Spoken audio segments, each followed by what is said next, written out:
هلا رجعنا في البسبوسة. بقول لكم هنا مكونات البسبوسة. عندنا 3/4 الكوب حليب بودرة، كوب سميد، ونص كوب سكر، وفانيليا وبيكنج بودر ملعقة واحدة، و3/4 الكوب زيت، وعلبتين قشطة. للحشوة راح نحتاج علبتين قشطة، وراح نحتاج للتزيين فستق أو لوز حسب. طبعا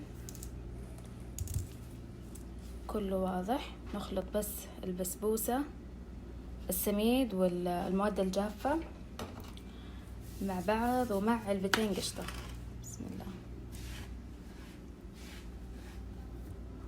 راح نحط علبتين قشطة، أخلطهم عدل وأرجع لكم.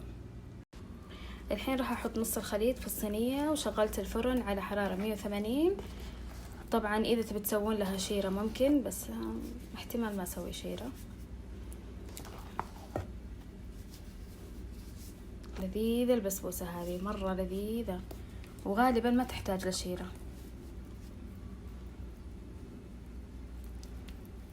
الحين أفرد هذا الجزء وأحط القشطة وأرجع لكم. الحين أفرد هذا الجزء وأحط القشطة وأرجع لكم.